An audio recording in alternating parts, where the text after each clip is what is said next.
아침이 오면 해가 떠오르듯이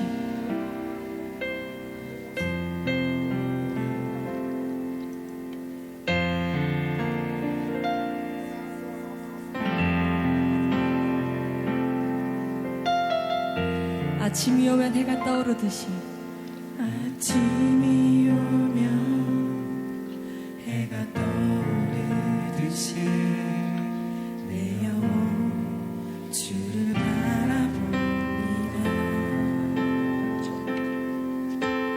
어둠 속에 지쳐있는 내게 말씀으로 보여주신 주님의 음성.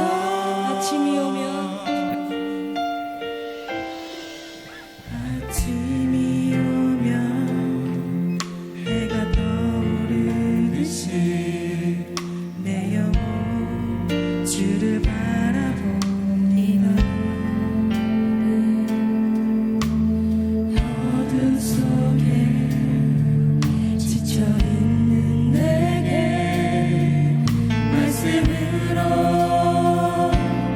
보여주신 주님의 음성.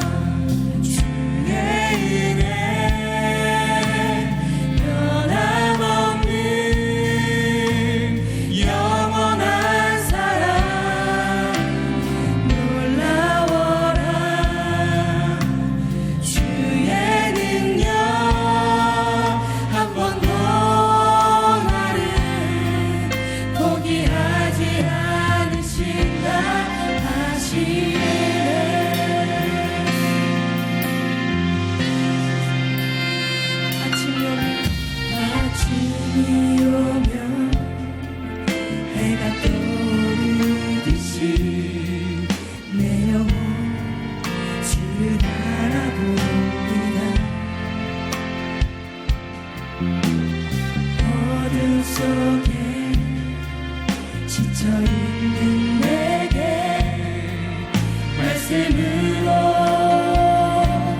보여주신 주님의 음성.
오늘의 말씀은 열왕기하 16장 7절 말씀입니다. 아하스가 아수르 왕 디글라필레셀에게 사자를 보내 이르되 나는 왕의 신복이요 왕의 아들이라. 이제 아람 왕과 이스라엘 왕이 나를 치니 청하건대 올라와 그 손에서 나를 구원하소서 하고. 아멘. 평상시에 의분이 가득한 한 청년이 있었습니다. 불의를 보고 참지 못하고 그것을 성토하는 데 앞장섰던 청년입니다. 예를 들면 누가 승차를 거부하거나 진료를 거부하면 참지 못하고 그것을 따지곤 하는 그런 성격의 청년입니다. 그런데 어느 날 이 청년이 자기가 그런 일을 당했습니다. 아버지와 함께 차를 타고 가다 교통사고가 났는데 아버지가 많이 다쳤습니다. 그래서 급하게 눈에 보이는 대로 병원에 들어가서 아버지를 응급처치해 주기를 의사에게 요구합니다. 그런데 의사가 고개를 가로저으면서 진료를 할 수 없다고 말합니다. 평상시에도 진료 거부하거나 이런 사람들 보면 참지 못하던 이 청년이 자기 아버지 일인데 의사에게 항의하기 시작하죠. 거칠게 몰아세웁니다. 당신 진료 거부하는 거냐? 만약에 당신 진료를 거부하는 거면 내가 인터넷에 유포하고 방송에 제보해서 당신 의사생활 못하게 하겠다. 그리고 윽박지릅니다. 그래도 의사는 그런 소리를 들으면서도 자기는 진료를 할 수 없다고 뒷걸음을 칩니다. 또 따지죠.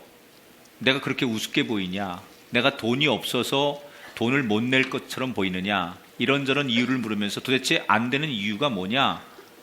그렇게 물었더니 이 의사가 조그만 목소리로 이렇게 얘기하더래요. 여기는 동물병원입니다. 교통사고를 당하면 119에 신고하고 병원을 찾아가야죠. 만약에 우리가 물이 필요하면 운물에 가야 되겠죠.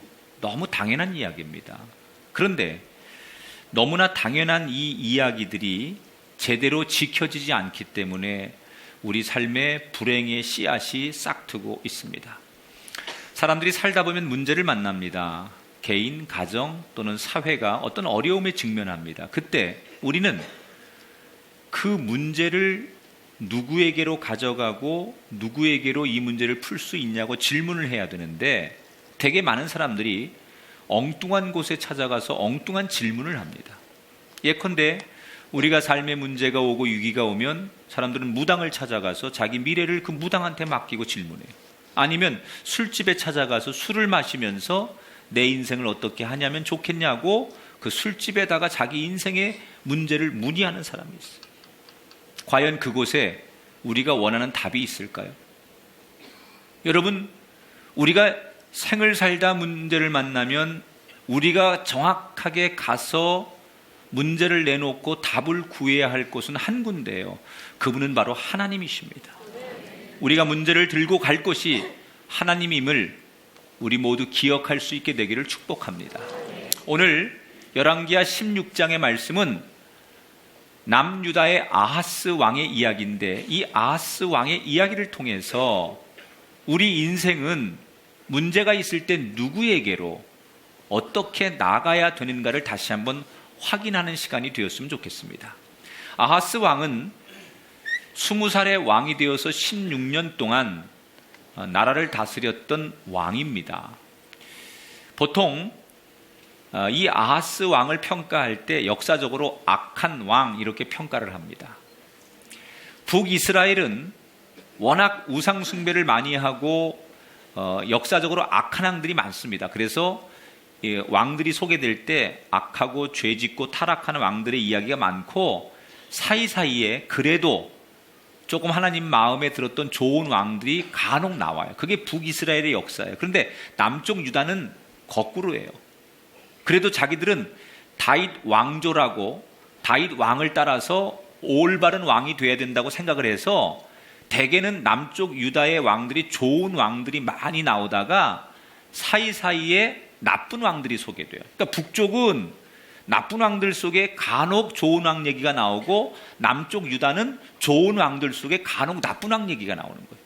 그런데 이 지금 아하스 왕은 그 간혹 나오는 나쁜 왕 중에 하나예요.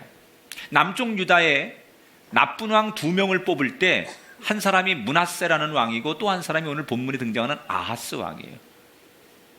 이 사람이 오늘 2절에 보니까 하나님이 이렇게 평가하죠. 하나님 여호와께서 보시기에 정직히 행하지 아니한 사람이다. 하나님이 이 사람 인정 안 한다는 얘기예요. 뭐 때문에 인정을 안 하시느냐? 단적인 예로 3절에 이렇게 소개되죠.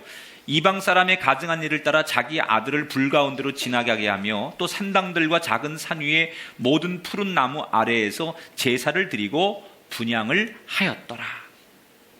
이 무슨 얘기냐면 자기 자녀를 산채로 제물로 바치는 일을 이 아하스 왕이 할 정도로 그렇게 잔인하고 앞뒤가 맞지 않는 비신앙적인 왕이었다는 거예요. 왜 아하스 왕이 이런 일을 했을까? 이 아하스 왕은 몰렉이라고 하는 우상을 숭배하는 왕이에요. 몰렉이라고 하는 이 우상 숭배하는 그 신앙의 교리 가운데 여러 교리 중에 가장 정점에 있는 교리가 뭐냐면 자신들이 국가적으로나 가정적으로 개인적으로 가장 큰 위기를 만났을 때 자기들이 믿는 신을 감동하려면 자기가 가장 아끼는 가족 중에 하나를 인간 제물로 드리는 교리가 있어요. 그게 몰렉 신앙이에요. 그 신앙을 받아들인 아하스가 나라가 큰 어려움에 처합니다.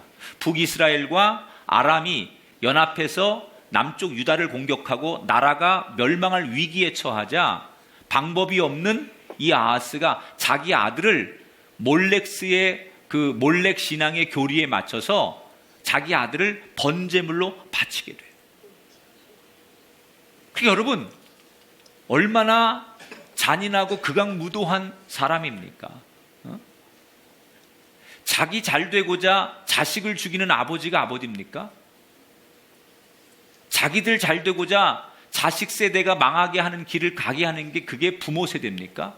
그런 사회, 그런 아버지가 있는 세상이 건강하고 행복한 사회일 리가 없죠. 하나님이 이런 불의한 사람을 그냥 내버려 두시지 않을 겁니다. 그래서 큰 화를 그에게 미치게 하죠. 5절에 보니까 아람의 왕 르신과 르말랴의 아들 베가가 예루살렘에서 올라와서 싸우려 하여 아하스를 에워쌌으니 능히 이기지 못하니라. 조금 전에 말씀드린 북이스라엘과 아람이 함께 연합해서 아하스 왕을 공격합니다. 그리고 감당할 수가 없는 거예요. 망하게 생겼습니다. 국가적인 재난이 닥친 거예요. 자, 이런 일이 왜 생긴 거예요? 이게 역사에 그냥 뭐 돌고 도는 이야기가 아닙니다. 하나님께서 불의한 아하스 왕을 심판하시는 거예요. 자기가 우상을 숭배하고 하나님의 전을 벌인 결과로 이런 어려움을 맞게 되는 거예요. 그런데 보통 사람들은 이런 어려운 일들을 맡게 되면 대개는 정신을 차리게 돼 있어요. 어이구, 내가 잘못했구나. 내가 잘못 살았구나. 이런 생각을 하는 게 보통 사람이에요. 여러분, 우리가 신앙생활 하다가 또는 우리가 교만하게 신앙을 좀 떠났거나 여러 가지 일들을 할 때 육체적인 고난이나 아니면 경제적인 고난이나 삶의 여러 가지 어려운 일을 통하면 지혜로운 사람들은 아하, 내가 교만했구나. 내가 잘못 살았구나. 아, 내가 정말 하나님 앞에 돌아가야 되는구나. 이렇게 깨닫고 다시 하나님 앞에 무릎 꿇고 하나님을 찾게 됩니다. 그게 보통 사람들이에요. 그 7절에 보니까 이 아하스 왕이 너무 극한 위기에 처하니까 뭐라고 고백하느냐. 따라합시다. 나를 구원하소서.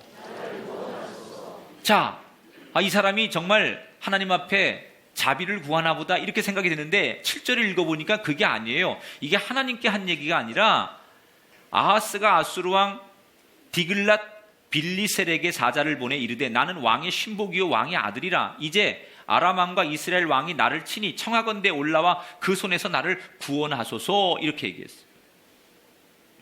하나님께 나를 구원하소서 한 게 아니라 자기보다 강한 이웃나라 왕에게 구원을 요청했어요. 여러분, 구원은 하나님께 요청하는 거예요. 그런데 하나님이 아닌 눈에 보이는 인간에게 구원을 요청하고 있어요. 위기의 순간에도 그는 하나님을 찾지 않았어요. 오히려 위기의 순간에 그는 더더욱 사람을 의지했어요. 조금 전에 읽은 성경을 보시면 알겠지만 도움을 구하러 가가지고 자신을 한없이 비하합니다. 뭐라고요?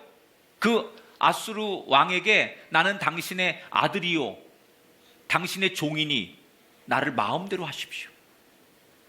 한 나라의 왕이 자기를 도와줘야 할 사람에게 가서 무릎을 꿇고 나를 당신의 아들처럼 여기시고 나를 당신의 종처럼 부려도 되오니 제발 나를 도와만 주시면 뭐든지 할 테니 그렇게 하십시오 라고 자기의 존재를 부인했어요. 세상에서 여러분 제일 불행한 사람이 고난이라는 사인이 왔는데도 그것을 깨닫지 못하는 사람이 제일 불행한 사람이에요. C.S. 루이스가 이런 얘기를 합니다. 양심 속에서 말씀하시며 고통 속에서 소리치십니다. 고통은 귀먹은 세상을 불러 깨우는 하나님의 메가폰입니다. 이런 얘기. 하나님이 우리를 설득하십니다. 어떻게 하든지 우리를 돌아오게 하시려고 합니다. 때로는 양심이라는 수단으로 우리를 깨닫게 하시려고 합니다. 그런데 그래도 말을 듣지 않으면 하나님이 고통이라는 수단을 통해서 우리들에게 소리칠 때가 있어요. 여러 가지 사인을 보내시는데 하다 안 되면 하나님께서 우리를 돌이키는 방법으로 우리에게 삶의 고난과 고통을 주신다는 거예요. 여러분, 자동차 경적을 왜 울리죠? 상대편 기분 나쁘라고 울리는 게 아니에요. 사인이에요. 조심하라고. 위험하니까 조심하라고 보내는 게 자동차 사인이에요. 하나님이 우리 삶에 고통을 주시고 고난을 주신다는 건요, 아직도 나를 포기하지 않았다는 거예요. 그거는 우리를 징계하시는 게 아니에요. 우리에게 사인을 보내시는 거예요. 돌아와야 된다. 더 늦기 전에 깨닫고 정신 차리고 돌아와야 한다라는 사인으로 보내시는 게 하나님 우리에게 주시는 고통과 고난이라는 거예요. 여러분, 한 해를 우리가 살면서 혹시라도 내가 그 어느 때보다도 많은 고통과 고난이 있었다면 이 고통과 고난이 여러분에게 은혜가 되시기를 축원합니다. 깨달을 수 있어야 돼. 내가 지금 잘 살고 있는 건가? 내가 지금 제대로 서 있는 건가? 이걸 깨달으면 그 사람에게 찾아온 고통이 은혜예요. 그 사람에게 찾아온 실패가 은혜예요. 그런데 문제는 그런 사인이, 고통과 실패가 왔음에도 불구하고 그것을 깨닫지 못할 때 이거는 정말 돌이킬 수 없는 일을 만나게 되는 거예요. 아하스 왕이 국가적 재난을 만나고도 이 하나님의 사인을 읽어내지 못하는 거예요. 정신 못 차리고 다른 나라 왕한테 가서 하나님께 구해야 할 말을 다른 나라 왕에게 구원해 달라고 무릎을 꿇고 있다는 거죠. 여러분, 오늘 우리는 이 아하스 왕의 이야기를 들으면서 나 자신을 한번 투영해 봐야 돼. 나는 이런 삶의 어려움이 올 때 누구에게로 도움을 구하는가? 이 곤고함을 누구에게 말하고 있는가? 내가 어려움에 둘러싸였을 때 나는 누구에게 구원을 바라고 있습니까? 혹시 우리는 아하스처럼 사람을 의지하고 세상을 의지하고 아직도 하나님의 의도를 알지 못하고 하나님이 아닌 다른 것으로부터 구원을 요구하는 사람은 아닌가? 하나님께만 구원이 있음을 기억하시기 바랍니다. 고구려 백제 신라 이 삼국의 시대가 막 각축하고 신라가 삼국을 통일할 때 그때 내려오는 역사 자료에 의하면 걸사표라고 하는 역사 자료가 있습니다. 이 걸사표라고 하는 것은 국어라는 외교 문서를 말하는 거예요. 특히 신라가 삼국을 통일하기 전에 당나라에게 보낸 외교 문서가 이 걸사표가 많습니다. 당나라에게 우리 힘으로는 고구려 백제와 싸워 이길 능력이 없으니 군대를 좀 파견해 주십시오 라고 요청하는데 그 외교 문서가 거의 구걸하다시피 해서 보낸 문서다 해서 걸사표라고 해요. 실제로 신라가 이 당나라에게 군대를 파견해 달라고 구걸하다시피 외교 문서를 보냈는데 그 이후부터 당나라를 계속 흉내내기 시작해요. 그래서 우리나라 역사학자들이 우리나라의 4대주의 문화가 언제부터 시작됐느냐? 바로 이때부터 시작됐다라고 평가해요. 신라가 세 나라를 통합한 다음에 수나라의 제도와 복장을 그때부터 그대로 따라합니다. 그리고 왕의 연호도 중국을 따라가기 시작했어요. 그래서 이때부터 우리나라 역사를 4대주의 역사라고 하는 거예요. 여러분, 좋은 거는 배워야 돼요. 우리가 수용할 건 적극적으로 수용해야 돼요. 우리를 발전시키고 꼭 필요한 것은 마음의 빗장을 열고 받아들여야 돼요. 그러나 뭐를 4대주의라고 하느냐? 맹목적으로 무조건 따라가는 걸 4대주의라고 하는 거예요. 필요한 것, 우리가 개혁해야 될 것, 고쳐야 될 것, 우리 시대적 요청은 우리가 받아들이면 그건 4대주의가 아니지만 그냥 목적도 없이 맹목적으로 따라가고 좋아하고 극찬하는 것을 4대주의라고 하는 거예요. 지금 이 아하스 왕의 행태가 딱 4대주의적인 행동이에요. 한 나라의 왕이 비굴하게 다른 나라에 가서 무릎을 꿇고 나는 당신의 자식입니다. 이렇게 구걸하다시피 도움을 요청하는 것을 끝나지 않고 문화적으로도 아주 4대 굴종적인 태도가 오늘 성경에 등장해요. 자, 어떤 일이 있었냐면 이 아하스 왕이 아수르 왕이 디글랏 빌레셀이라고 하는 사람인데 이 사람한테 도움을 요청하기 위해서 이 사람에게 조공, 뇌물이죠. 이게 조공이란 말이 그 원문에 보면 뇌물 이렇게 나와요. 히브리어에. 뇌물 같은 걸 잔뜩 가지고 아수르 왕을 만나러 가는 거예요. 그래서 적국의 아수르의 수도까지 왕이 직접 선물을 꾸러미를 가지고 찾아가게 됩니다. 여러분, 당시에 이 아수르라고 하는 나라는요, 이스라엘 주변에서 가장 강대한 나라였어요. 정치적으로, 군사적으로, 문명적으로 월등히 앞서 있던 나라예요. 아하스 왕이 그런 강대국에게 왕에게 도움을 요청하러 가서 딱 보는 순간 입이 딱 벌어지는 거예요. 우리 유다와 비교했을 때 이 아수르는 비교가 안 될 정도로 너무너무 잘 사는 거예요. 얼마나 화려하고 얼마나 사람들이 세련되고 얼마나 고급스러운지 유다의 왕 아하스가 아수르의 수도에 가서 기가 팍 죽었어요. 그리고 궁금한 거예요. 이 사람들이 이렇게 잘 사는 힘의 그 원인이 어디 있을까? 이 사람들이 이렇게 떵떵거리고 사는 그 근원이 어디 있을까? 그리고 이렇게 저렇게 관찰을 하다가 우연히 어떤 것이 발견되느냐? 이 아수르 사람들이 섬기는, 우상을 섬기는 제단을 한번 보게 됩니다. 그러니까 종교 성지 같은 곳이겠죠. 그것을 우연히 봤는데 세상에나 그 신전이 얼마나 화려하고 얼마나 멋있고 매력적인지 아하스 왕이 그 아수르의 신전을 보면서 감탄을 하고 거기에 완전히 넋이 나갔어요. 그리고는 마음속에 우리도 이 아수르가 가지고 있는 이 멋있는 제단을 가졌으면 좋겠다. 지금 유다에 있는 하나님이 주신 성전은 너무 볼품없고 초라하고 너무 작은데 그런 것에 비해서 아수르 사람들이 섬기는 이 신전은 너무 화려하고 멋있고 규모가 크니까 우리도 이런 신전을 하나 가졌으면 좋겠다라는 소원을 갖게 돼요. 그래서 그 자리에서 그 신전을 보고 자기 나름대로 설계도를 그립니다. 그리고 그 설계도를 유다에 있는 제사장에게, 우리야라는 제사장에게 보내요. 그리고 똑같이 이 아수르에 있는 이 신전을 똑같이 유다 땅에도, 예루살렘에도 이 신전을 져라 라고 명령합니다. 이미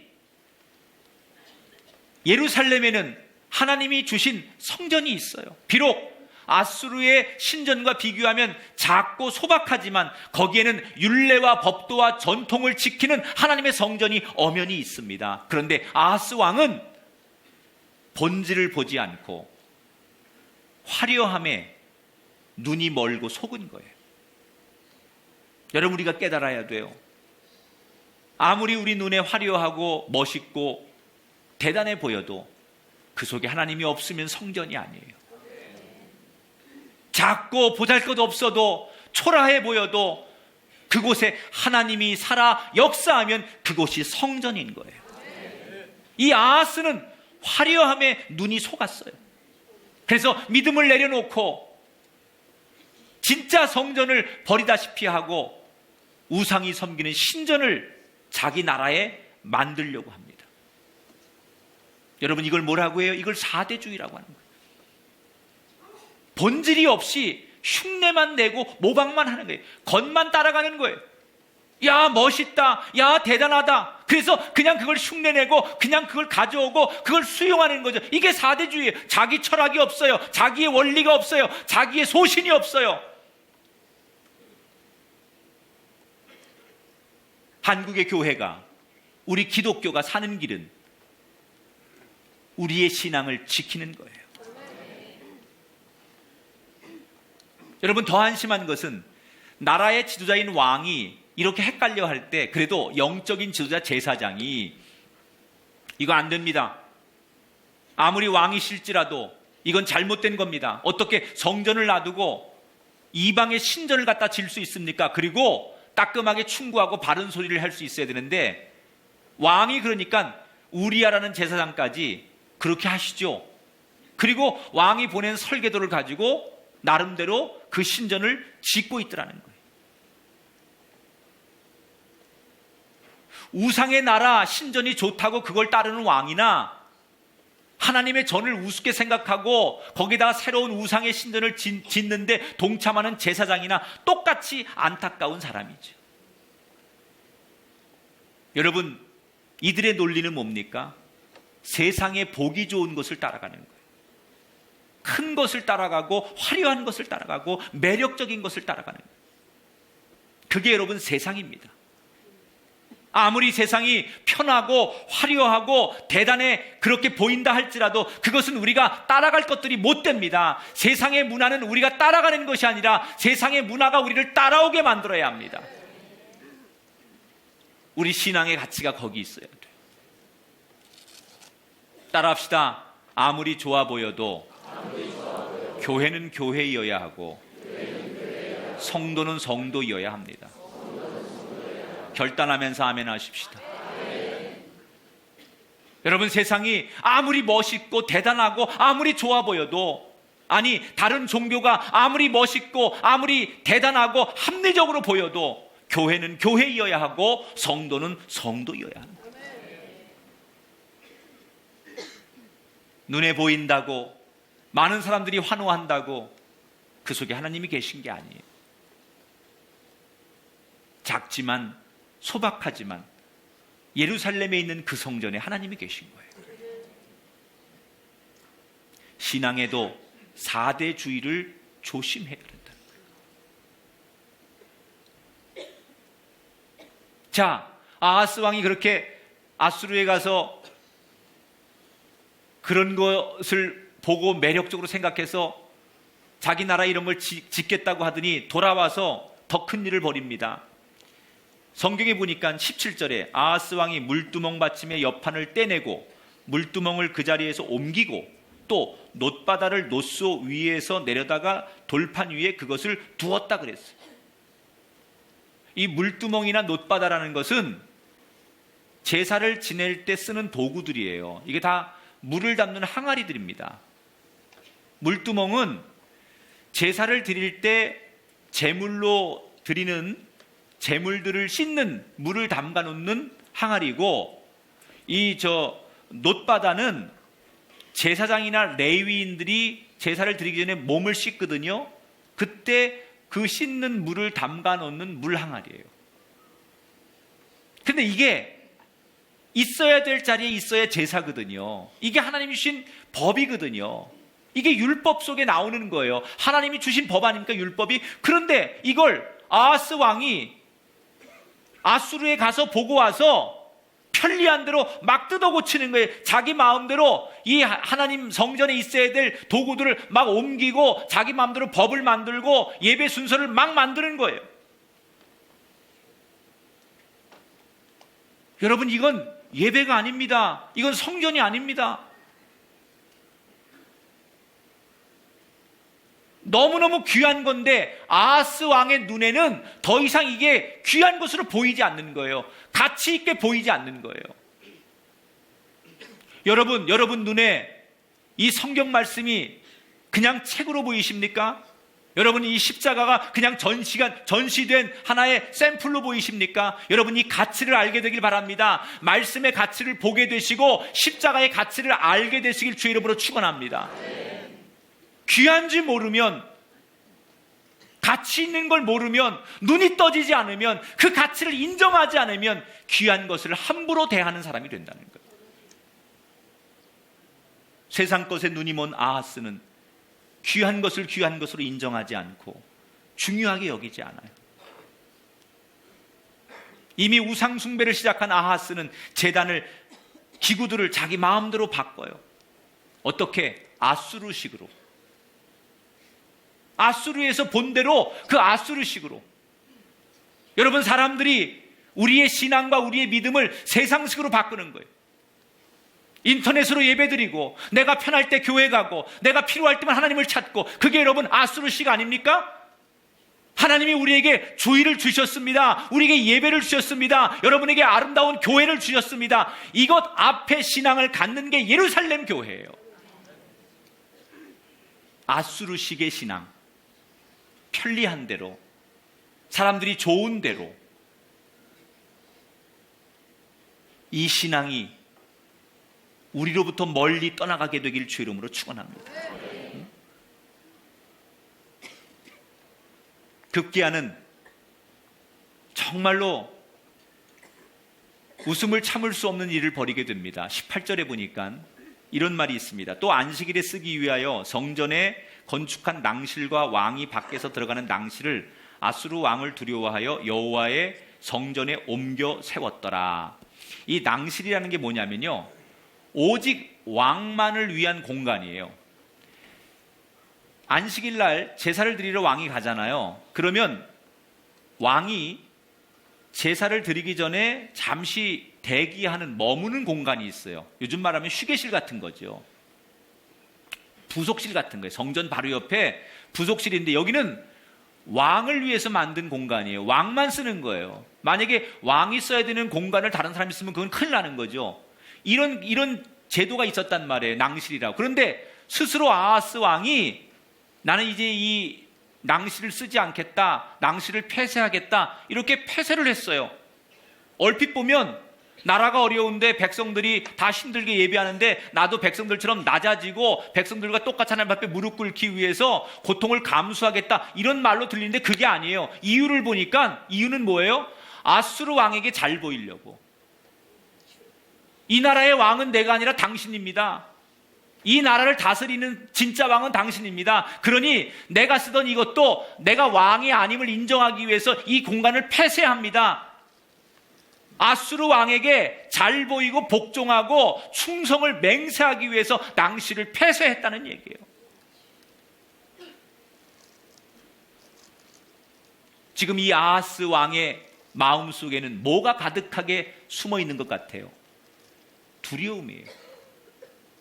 북이스라엘과 아람이 쳐들어와서 나라를 빼앗길 것에 대한 두려움, 그리고 풍전등화와 같은 위기 앞에서 아수르 왕이 도와주지 않으면 어떻게 하느냐에 대한 두려움, 적어도 이 두려움 속에 하나님 앞에 나가서 하나님, 당신 뜻대로 살지 않은 것이 내가 잘못되었습니다, 당신의 자비를 구합니다, 이런 두려움을 가졌다면 그가 회복됐을 텐데, 하나님에 대한 두려움이 아니라 세상 사람에 대한 두려움, 세상 힘에 대한 두려움, 세상 문명에 대한 두려움 때문에 그는 그 두려움을 해소하기 위해서 점점 잘못된 행동의 악순환을 반복해요. 스스로 나는 왕이 아닙니다, 왕됨을 포기하는 거예요. 사랑하는 여러분, 우리가 두려워할 것은 하나님입니다. 우리가 무서워할 것은 하나님입니다. 우리가 고개를 숙여야 할 것은 하나님입니다. 세상이 내 말을 들어주지 않는 것을 두려워하지 마십시오. 세상의 다수의 힘에 두려워하지 마십시오. 세상의 여론에 두려워하지 마십시오. 세상의 큰 힘에 두려워하지 마십시오. 진짜 우리가 두려워하고, 진짜 우리가 무서워하고, 진짜 우리가 복종해야 할 것은 하나님께 대한 두려움이에요. 그는 하나님에 대한 두려움을 한 번도 가져본 적이 없어요. 대신 사람에 대한 두려움. 아수르 왕이 자기를 안 도와주면 어떻게 할까? 등을 돌리면 어떻게 할까? 이 두려움 때문에 끊임없이 아수르 왕에게 조공을 갖다 바치기 시작해요.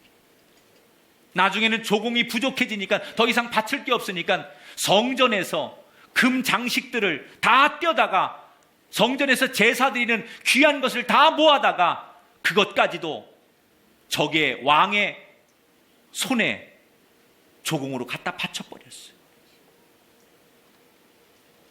두려움은 문제를 해결해 주지 못해요. 두려웠기 때문에 조공을 갖다 바치고, 두려웠기 때문에 계속 가서 무릎을 꿇고, 두려웠기 때문에 계속 찾아갔지만 문제가 해결되는 게 아니라 문제는 점점 더 커졌고, 문제의 악순환은 점점 더 넓어졌어요. 여러분, 오늘 이 말씀 속에 여러분에게 평강이 임하게 되길 축원합니다. 두려움이 있다면 그 두려움이 예수 이름으로 떠나가게 되길 바랍니다. 이 말씀을 수용하는 그 순간 여러분의 가정 속에 두려운 조건들이 떠나가고, 두려운 생각들이 물러가고, 여러분에게 기쁨과 평안과 여러분 확신이 가득한 심령이 되기를 주님의 이름으로 축원합니다. 아수르가 두려워서 계속 두렵기 때문에 두려운 행동을 하니까 아수르처럼 되고 싶은 거예요. 그래서 어떻게 해요? 오늘 성경에 보니까 예루살렘 곳곳에 이방 신전들을 자꾸 세우는 거예요. 두려우니까. 보세요. 무당 찾아가고 술집 찾아가고 세상 막 삶이 공고하고 두려울수록 술 이런 거 없이 살지 못한 사람 뭔 줄 알아요? 두렵기 때문에 더 찾는 거예요. 두려우니까 자꾸 글리 더 가는 거예요.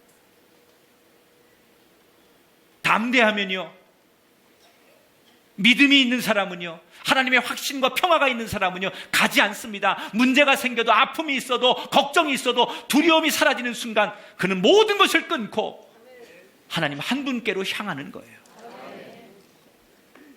결국 이 아하스 왕은 이렇게 역사적으로 비참하게 잊혀지는 왕이 됐어요.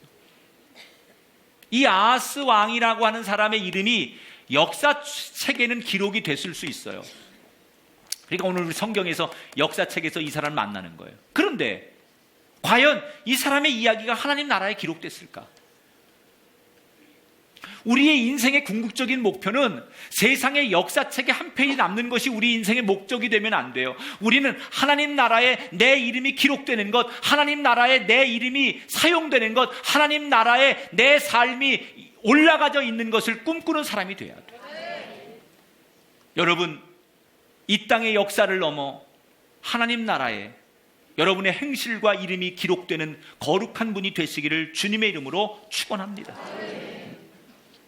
한 나라의 왕이 말로 표현할 수 없는 수치와 모욕을 당하더니 결국 그 끝은 멸망이었어요. 그가 중간에라도 하나님을 정말 두려워하고 하나님을 진실로 사랑했고 조금이라도 하나님 앞에 참여하는 마음이 있었다면 인생과 역사가 달라졌을 텐데 한 번도 하나님을 두려워한 적이 없어요.